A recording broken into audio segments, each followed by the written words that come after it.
So earlier this week, Anthony Albanese came out on a podcast and basically said Peter Dutton has no pathway to victory. Now, this is not something that's surprising for me to hear, but Ben Fordham on 2GB hugely disagreed. He was making the point that if you look at the polls, they're vastly favouring Peter Dutton.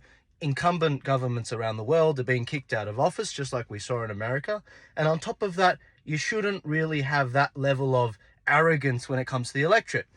Look, Ben's absolutely right about that. You shouldn't be saying stupid stuff like that to the electorate. Chances are you're going to be proven wrong. However, incumbent governments around the world are being kicked out. However, we will resemble more what's going on in the UK. Specifically, the Labour Party won in a massive landslide because that's how the system is set up.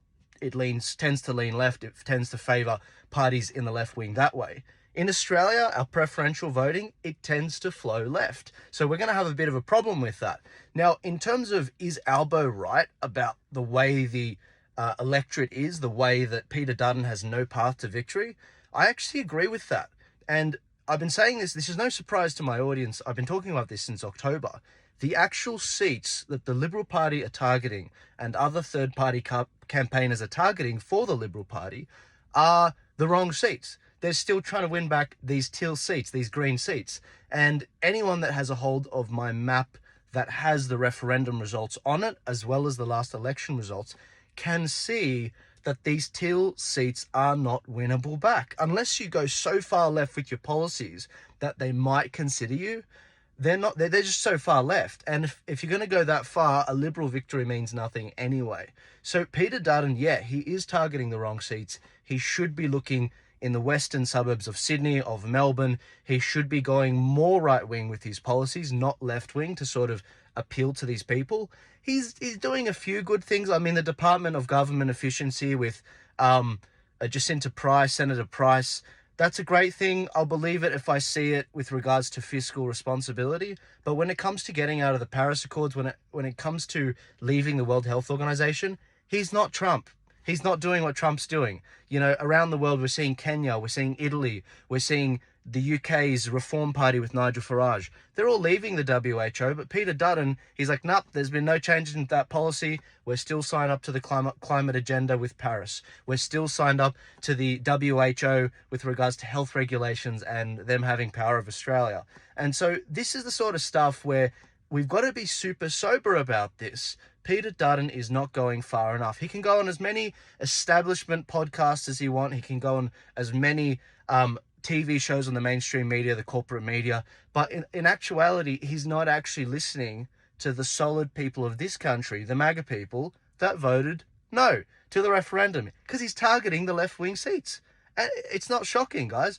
If you look at all these seats, if you look at all these seats in inner Sydney, in North Sydney, if you look at them in Melbourne, seats like Kooyong and Menzies, these specific areas are areas that voted 60% yes, in a nation that voted 60% no. So he really is targeting the wrong seats. I know a ton of seats. The Liberals, on top of that, they haven't even selected their candidates in these areas. I mean, there's at least 3 in Victoria, and there's at least another 2 to 3 in Sydney that are critical for the Liberals to win in order to form government. And so, yeah, I don't see how Peter Dutton gets to 76 seats. He needs to win 20 seats to get the Liberals from where they're at to where they're going to be. Now, in talking about Ben Fordham's segment as well, Ben made the point that we're seeing the polls shift a certain way against Anthony Albanese. And he's like, well, absolutely. If you assess it as an aggregate with only 2 options, Labor and Liberal, and don't forget, a third of people aren't voting Labor or Liberal, yeah, you will see that the Liberals, the coalition, are ahead. But that is mainly in rural seats that the Liberals and the Nationals already hold. They have to find 20 more seats on top of that in order to form government. And if they fall short, they have to form government with some of these crossbenchers, these teals that they won't win back, and these greens that they won't win back. And so I don't know what to tell you guys, but Anthony Albanese is actually right on this. Is he an absolute tool for saying it? Absolutely. him saying it makes it less likely to happen. So I hope he keeps saying this stuff. However, I'm here to give you to you straight, guys. Like, I'm looking at the electorate. I've been saying it since October. The Liberals are targeting the wrong seats. They're not pre-selecting their candidates, despite federal interventions by Peter Dutton into New South Wales. The Liberals need to pull their finger out. The third-party campaigners need to pull their finger out, start targeting the seats that the no voters voted highest in, like Western Sydney, like Western Melbourne. Like, I'm pulling my hair out, guys. I'm losing my hair. And so I'm looking at this situation, and it's like a slow train crash that I'm seeing right now. And I can't help but make these videos and let you know, if a schmuck like me can see it and document it 8 months before the election, how is it these very high-paid consultants for the Liberal Party can't see it? How is it that these third-party campaigners out there can't see it? And so I'm really concerned about this, because I don't want to see an Albo government. Again, I'm not defending Albo. I'm just, pointing out, is there truth to what he's saying? Do we need to re-examine our strategies? Absolutely. If people are hoping to see the MAGA wave that we saw in the US, let me put it to you this way.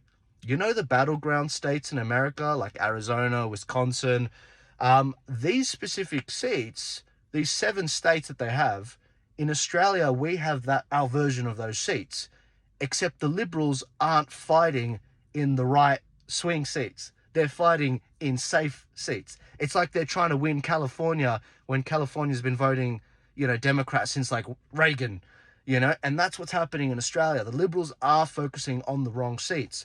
And I'm pointing this out so that because there's still time for them to shift it. They've got at least 3 to 4 months to shift what they're doing, to shift their strategy. However, why would they listen to, a Middle Eastern guy from Western Sydney? I have no idea why, but I can't help but point it out, because maybe, just maybe, if you guys share this video out there, they will actually see that maybe they're actually doing the wrong strategy here.